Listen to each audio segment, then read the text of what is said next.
ब्रह्मानंदम।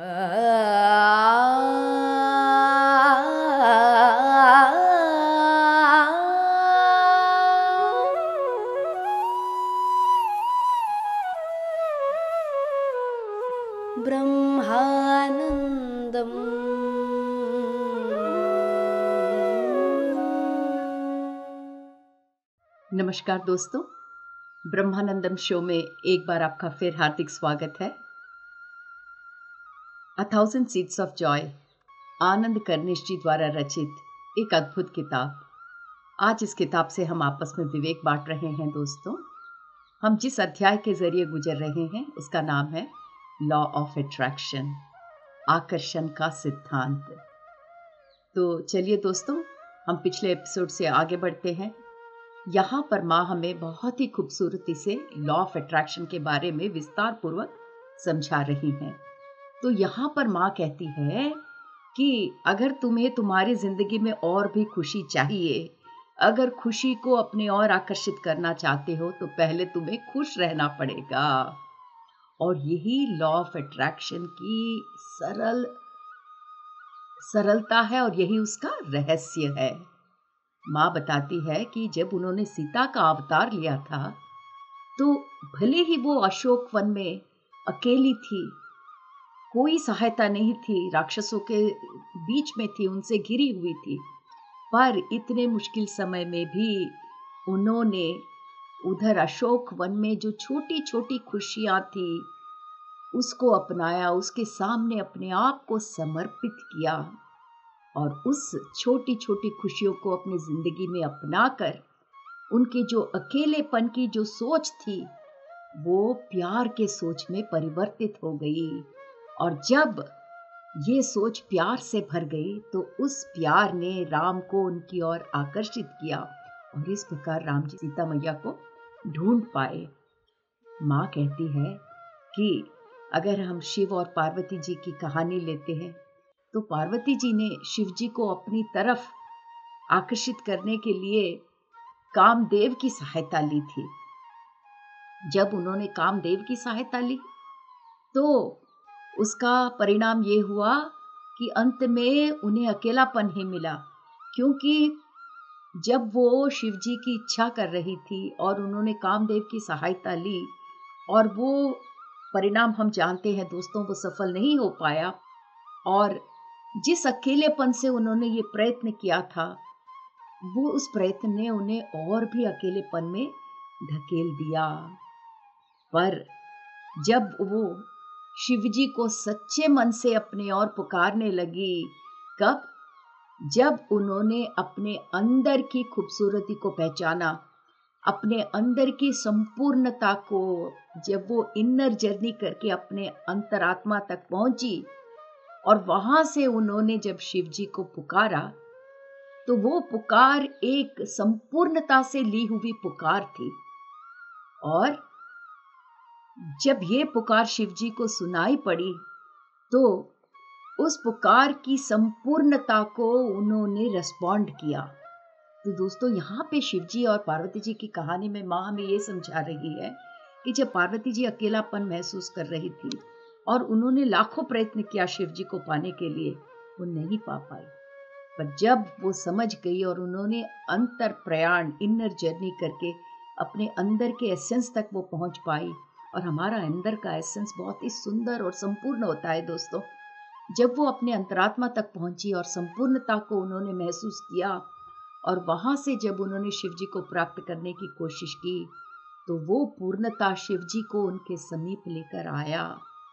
तो यहाँ माँ ये कहती है कि जब दूसरा चक्र यानी कि स्वाधिष्ठान चक्र, जहाँ से हमारे मनोभावनाएं काम करती हैं, जब ये चक्र संपूर्ण रूप से खुला रहता है और हमारे पहले चक्र मूलाधार चक्र के साथ हार्मनी, समन्वयता से काम करता रहता है, तो माँ कहती है कि आप अपने जिंदगी में कुछ भी साकार कर सकते हो, कुछ भी क्रिएट कर सकते हो, कुछ भी मैनिफेस्ट कर सकते हो।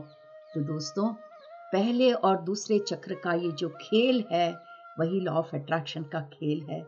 जब हमारा दूसरा चक्र संपूर्ण रूप से खुला रहता है, और हमारे पहले चक्र के साथ अलाइंड रहता है, हार्मनी में रहता है, समन्वयता में रहता है, तो तब माँ कहती है कि आप जो भी चाहो अपनी जिंदगी में वो पा सकते हो। तो यहाँ पर आनंद कर्णेश जी माँ से ये प्रश्न पूछ रहे हैं कि माँ, आपने जो बात बताई वो काफी पते की बात है। तो ये तो ठीक है कि आपने कहा कि जब दूसरा चक्र संपूर्ण रूप से खुला रहता है और पहले चक्र के साथ अलाइंड रहता है, तो जो भी आप चाहो उसे प्राप्त कर लेते हो। पर अगर दूसरा चक्र खुला नहीं है और पहले चक्र से अलाइंड नहीं है, तो फिर उस समय पर हमारी क्या परिस्थिति है माँ? तो आइए दोस्तों, माँ के शब्दों में हम ये जानें कि अगर दूसरा चक्र खुला नहीं है और पहले चक्र के साथ अलाइंड नहीं है, तो तब मनुष्यों की क्या परिस्थिति होती है।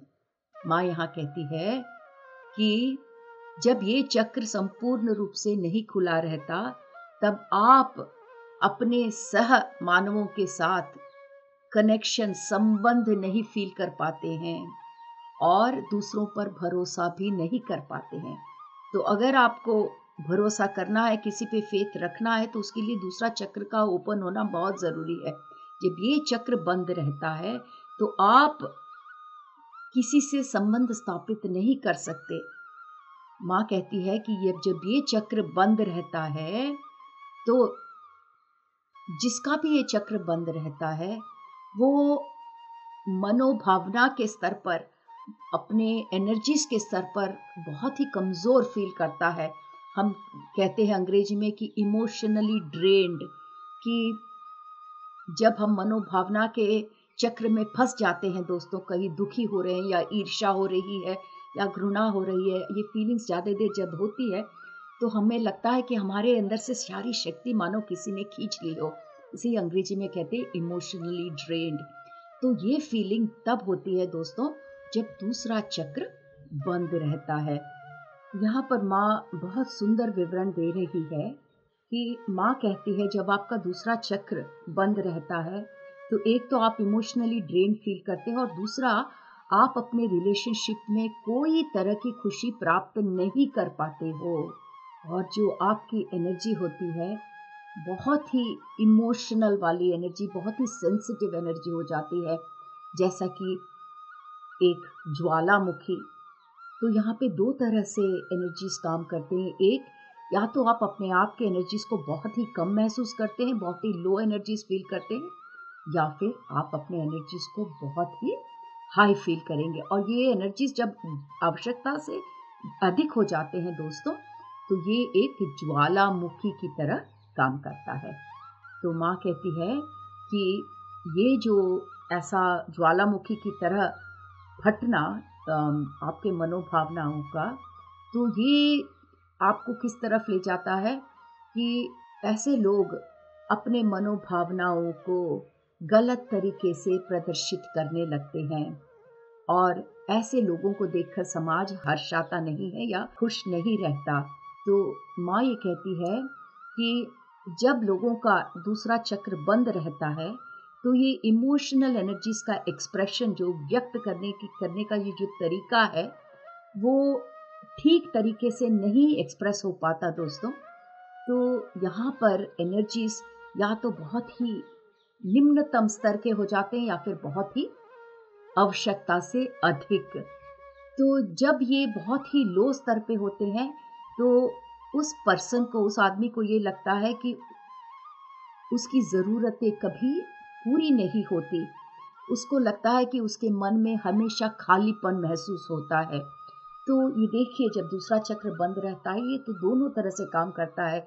या तो आपके इमोशंस आवश्यकता से अधिक आप प्रदर्शित करने लगते हैं, जैसे एक ज्वालामुखी फटता है तो किस तरह लावा बाहर आता है, इस प्रकार आप आवश्यकता से अधिक तरीके से अपने आप को व्यक्त करने लगते हैं, जो समाज में उसे रिसीव कोई भी अच्छी तरह नहीं कर पाता।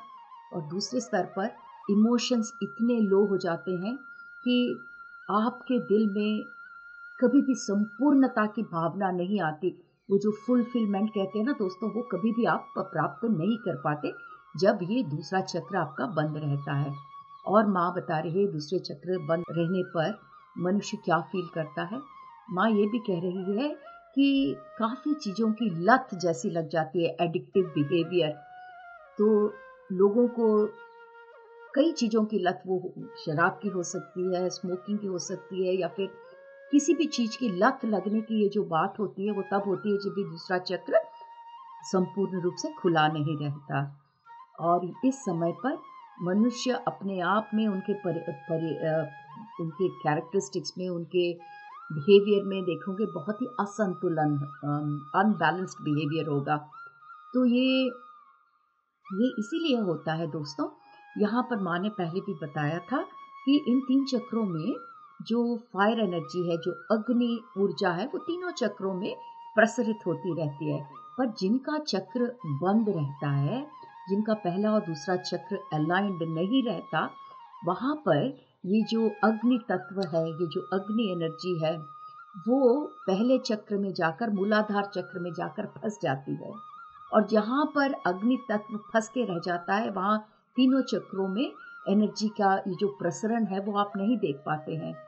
तो ऐसे समय पर लोगों को क्या करना चाहिए? तो माँ ने हमें ये तो बताया कि ऐसा फील करते हो आप, ठीक है। जब ऐसा फील कर रहे हो, दूसरा चक्र बंद है, पहला चक्र बंद है, अलाइन नहीं है, तो क्या कर सकते हैं? तो यहाँ माँ बता रही है कि अगर आप प्रकृति में समय बिताए, जैसे पेड़ के पास आप बैठे, पेड़ के पास बैठ के अपना दिल खोल कर आपने प्रकृति से सहायता मांगी। और माँ कहती है जो पेड़ों की जो एनर्जी होती है वो एक सुनहरी एनर्जी होती है, और ये सुनहरी एनर्जी आपके हीलिंग के लिए बहुत काम आती है। और ये जो एनर्जी होती है, ये जिसको गोल्डन एनर्जी कहते हैं, जो पेड़ों के पास, पौधों के पास रहती है, ये एनर्जी बहुत धीरे से, संयम से, सबूरी से और बड़े ही आनंद पूर्वक हम पर काम करता है। तो ये जो सार है, आनंद का सार जो पेड़ से प्राप्त होता है, ये बहुत ही मध्यम एनर्जी है जो हमें बहुत ही सुकून पहुंचाता है। तो जिनका दूसरा चक्र स्टक हो गया हो या फिर बंद हो गया हो, और जिनके पास एनर्जी आवश्यकता से भी ज़्यादा इमोशनल एनर्जीज हो, तो उन लोगों के लिए प्रकृति में समय बिताना, पेड़ों के पास समय बिताना बहुत ही सहायक प्रतीत होता है। क्योंकि जैसा माँ ने बताया, ये जो गोल्डन एनर्जी है जो वृक्षों से हमें प्राप्त होती है, इसकी आभा ही कुछ अलग होती है। तो ये जो ओवर एक्टिव इमोशनल एनर्जी को कम करने के लिए बहुत ही सहायक होता है। तो यहाँ पर आनंद करनीश जी माँ से पूछ रहे हैं, माँ क्या ये ही कारण है कि आप हमें हमेशा पेड़ों के पास, प्रकृति से समय बिताओ, ये सारी बातें कहती हैं? तो यहाँ पर माँ कह रही है, माँ हंसकर कह रही है कि हाँ बेटा, पेड़ों के पास जब आप बैठते हो, आपके अंदर, आपके गहराइयों में एक बहुत ही बैलेंस्ड एनर्जी उत्पन्न होती है। तो ये एनर्जी किससे बैलेंस करती है?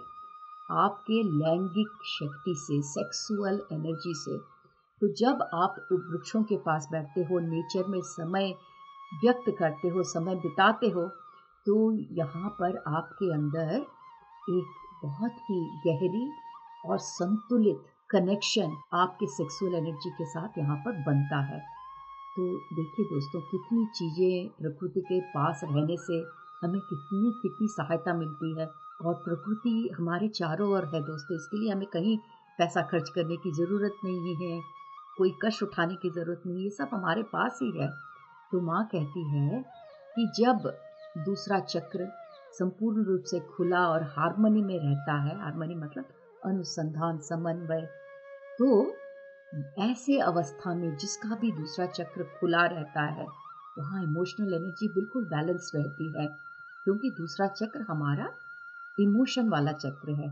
तो ऐसे समय पर जो नृत्य होता है इस दूसरे चक्र में, वो आनंद तांडव होता है।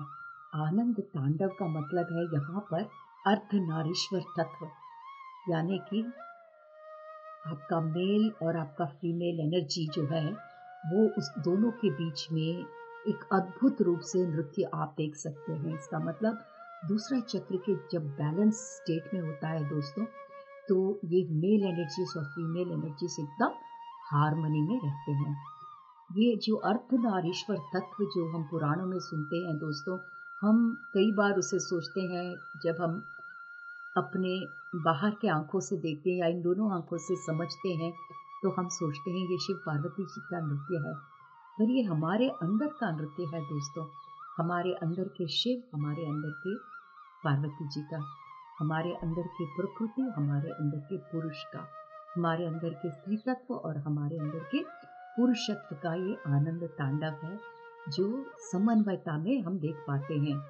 और माँ ये भी कहती है कि अगर किसी ने कोई जन्म में ध्यान करने के लिए उन्होंने ठान ली, जैसे कि हम में से कई लोग हैं दोस्तों, हमने इस जन्म में ध्यान को प्रायोरिटी रखा है कि हम अपना दिन ध्यान से शुरू करेंगे, हम दिन ध्यान से ही ख़त्म करेंगे। तो जो लोग अपने जीवन समय में ध्यान को चुनते हैं, तो ऐसे लोगों में दूसरे चक्र और ऊपर वाले चक्र, दोस्तों मैं ऊपर वाले चक्रों के बारे में बता चुकी हूँ। हमारे अनाहत चक्र, विशुद्ध चक्र, आज्ञा चक्र, सहस्त्रार चक्र, ये सारे हमारे ऊपर वाले चक्र हैं।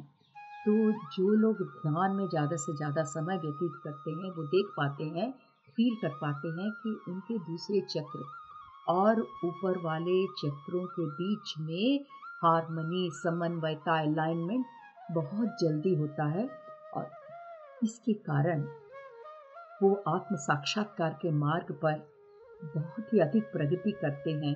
तो माँ कहती है कि ऐसे कई लोग हैं जिन्होंने ये मार्ग चुना। कौन सा मार्ग? ध्यान का मार्ग। और उन्होंने इस मार्ग में अपने आप को एकदम अकेला रखकर ध्यान पर एकाग्र करके इस समन्वयता को बनाने के लिए काफ़ी प्रयत्न किया है। तो ये जो मार्ग है दोस्तों, ध्यान का मार्ग, कई लोगों ने काफ़ी जन्म उसके लिए डेडिकेट कर दिया है, क्योंकि वो उसका इम्पोर्टेंस समझते हैं, उसका महत्व समझते हैं कि जब दूसरा चक्र ऊपर वाले चक्रों से कनेक्ट होता है तो इस आध्यात्मिक पुरोगमन के मार्ग में, एसेंशन के मार्ग में वो कितना सहायक होता है। तो काफ़ी लोग क्या करते हैं दोस्तों कि ठीक है, मैं जान गया हूँ इस आध्यात्मिक प्रगति का क्या मार्ग है, ध्यान करना है, तो वो अपने आप को अलग कर लेते हैं इस भौतिकता से और मज़े से अपने ध्यान में जीवन व्यतीत करते हैं। और कुछ लोग होते हैं जो आत्म साक्षात्कार का अपना मार्ग लॉ ऑफ अट्रैक्शन के द्वारा चूज करते हैं। तो ऐसे लोग जो होते हैं वो अपने सोलमेट्स के साथ इस दुनिया में आते हैं, जन्म साथ लेते हैं और साथ मिलकर लॉ ऑफ अट्रैक्शन को अपनी जिंदगी में भली भांति अप्लाई करके इस आत्म साक्षात्कार के मार्ग पर आगे बढ़ते हैं। तो माँ बता रही है कि आत्म साक्षात्कार के मार्ग पर आगे बढ़ने के कितने तरीके हैं। तो यहाँ पर माँ ये कहती है कि जैसे सीता का अवतार माँ ने बताया, माँ कहती है उसके बाद के अवतार में जब मैं विष्णु जी के साथ आई तो हम दोनों ने लॉ ऑफ अट्रैक्शन को पूरी तरह से अपनाया। क्यों? ताकि हम एक दूसरे से कनेक्ट हो सके। और किस तरह कनेक्ट हो सके? हर स्तर पर। और यहाँ पर माँ मुख्य रूप से 3 स्तरों की बात कह रही है कि इस अवतार में जब मैं और विष्णु जी साथ आए तो यहाँ पर हम लोगों ने लॉ ऑफ अट्रैक्शन को अपनी जिंदगी में भली भांति समझ कर अपनाया, जिसके द्वारा हम दोनों एक दूसरे से विभिन्न आध्यात्मिक स्तर पर, मुख्य रूप से 3 अलग अलग स्तरों पर हम जुड़ पाए। तो दोस्तों, माँ हमें नमस्ते कहती है और आनंद करनेशी हम सब की तरफ से माँ को नमस्ते लक्ष्मी जी कह रहे हैं। तो इसके साथ ये अध्याय यहाँ पर समाप्त होता है। तो यहाँ पर हम लॉ ऑफ अट्रैक्शन अध्याय समाप्त कर रहे हैं दोस्तों, और इसके साथ ही खंड 3 समाप्त होता है। अब हम खंड 4 की तरफ बढ़ रहे हैं और ये खंड 4 जो है ये महाभारत के बारे में है। महाभारत से जो हमें ज्ञान मिला है, स्त्री तत्व का ज्ञान। हम जिस महाभारत की कथा को जानते हैं दोस्तों, वो कथा हमारे सामने आते आते काफी रूप से उसका परिवर्तन हो गया है, कई तरह से वो परिवर्तित हो गई है। तो ऐसे कई चीज हैं जो हम नहीं जान पाए हैं, जैसे कि सीता माँ की कहानी भी संपूर्ण रूप से हमारे सामने नहीं आई दोस्तों। इसीलिए हमने पिछले खंड में माँ के द्वारा सीता माँ के जर्नी को, सीता माँ और राम जी की जर्नी को हमने बहुत करीब से जाना। और वो यात्रा कौन सी यात्रा थी? बाहर की यात्रा नहीं दोस्तों, उनके आध्यात्मिक यात्रा को, उनके पुरोगमन को, उनके आध्यात्मिक एसेंशन को हमने समझा। तो इस खंड में यहाँ पर माँ महाभारत के कहानी के द्वारा उस स्त्री तत्व का ज्ञान हमारे सामने ला रही है, जो हमें पहले संपूर्ण रूप से प्राप्त नहीं हुआ। तो दोस्तों, इस खंड में जो पहला अध्याय है, हम उसकी तरफ बढ़ने के पहले यहाँ पर हमारे सामने एक अद्भुत सत्य मंत्र यहाँ हमारे सामने माँ लेकर आई है। तो आइए हम सब मिलकर ये सत्य मंत्र, सत्य का मंत्र, सत्य से भरा मंत्र मिलकर कहे, हरि ओम तत्सत, हरि ओम तत्सत, हरि ओम तत्सत। दोस्तों, एक बार आंख बंद करके माँ के नीचे से जुड़कर हम सब मिलकर कहें, हरि ओम तत्सत। कितना अच्छा लगा ना दोस्तों? जब साथ मिलकर हम कुछ भी करते हैं तो ये सामूहिक शक्ति की, ये सामूहिक कॉन्शियसनेस, सामूहिक चेतना की शक्ति है जो हमें अपने आध्यात्मिक प्रगति के मार्ग में आसानी से आगे बढ़ाते हैं दोस्तों। तो आइए हम इस चौथे खंड के पहले अध्याय, वैसे तो क्रम से ये अध्याय 15 हुआ, तो आइए हम 15 अध्याय यहाँ पे शुरू करते हैं। तो इस अध्याय का नाम है दोस्तों, राधा कृष्णा और गोपी, गोपिकाएं। इतना सुंदर नाम है, राधा कृष्णा और गोपिकाएं। तो यहाँ पर आनंद करनेश जी लक्ष्मी माँ को नमस्कार करते हैं। तो आइए दोस्तों, आनंद करनेश जी के साथ हम भी लक्ष्मी माँ को नमस्कार करें। नमस्ते लक्ष्मी माँ। माँ हमें, हम सबको नमस्ते कह रही हैं दोस्तों। यहाँ पर आनंद करनेश जी माँ से पूछ रहे हैं कि माँ, इससे पहले आपने हमें कहा था, जब हमने पिछला अध्याय समाप्त किया था, तो आप हमें कह रही थी कि मेरे अगले अवतार में जब मैं इस भूमि पर आई, तो आपने ये कहा कि आप जब भूमि पर आए तो आपने महाविष्णु जी के साथ मिलकर लॉ ऑफ अट्रैक्शन, आकर्षण के सिद्धांत को अपने जीवन में अप्लाई करके भगवान विष्णु के साथ आपने जो संबंध स्थापित किए 3 अलग अलग स्तर में, तो वो 3 अलग अलग स्तर कौन से थे माँ? स्तर का मतलब है लेवल्स दोस्तों। तो यहाँ पर माँ ने हमें बताया था कि लॉ ऑफ अट्रैक्शन को अपनी ज़िंदगी में लाकर उसे सही मायने में समझकर उन्होंने श्री महाविष्णु जी के साथ 3 स्तरों पर अद्भुत संबंध स्थापित किया। तो इन्हीं संबंधों के बारे में आनंद करनेश जी पूछ रहे हैं। तो यहाँ पर माँ बता रही हैं कि अगले अवतार में भगवान विष्णु, अगले अवतार मतलब हम लोग ने राम और सीता जी के अवतार के बारे में पिछले खंड में बहुत विस्तार पूर्वक सुना था। तो अब अगले मुख्य अवतार के बारे में यहाँ पर बात कर रहे हैं। तो जब भगवान विष्णु ने अगला प्रमुख अवतार लिया, तो वो कृष्ण, भगवान कृष्ण के रूप में था। और जो समय उन्होंने चुना, वो युग बदलने के समय पर, ऐसा समय चुना उन्होंने। अवतार पुरुष हमेशा युग बदलने के समय पर, ट्रांजिशन ऑफ युगास, ऐसे ही समय पर अवतार लेते हैं दोस्तों, क्योंकि उस समय उनकी आवश्यकता अत्यधिक रहती है। तो भगवान विष्णु ने भी जब इस युग के बदलने के समय पर जन्म लिया, तो त्रेता युग से द्वापर युग, या वो हम रामायण में सुन चुके हैं, और द्वापर युग से कलयुग की तरफ जो ट्रांजिशन हो रहा था, जो बदलाव हो रहा था दोस्तों, वो समय था जब भगवान विष्णु ने कृष्ण भगवान के रूप में इस धरती पर जन्म लिया। माँ कहती है कि ये समय बहुत ही मुख्य समय था, बहुत ही इम्पोर्टेंट समय था। किसके लिए? मनुष्य जाति के लिए, क्योंकि मनुष्यों के जिंदगी में भी मुख्य परिवर्तन आने वाले थे। युग बदलने का मतलब ही है कि मनुष्य के जिंदगियों में मुख्य रूप से परिवर्तन, उस परिवर्तन को देखते हुए ही युगों हम देख सकते हैं कि कब युग बदल रहे हैं। तो माँ कहती है कि भगवान विष्णु ने जन्म लिया तो उस समय मैंने भी जन्म लिया। कैसे? 3 रूपों में मैंने जन्म लिया।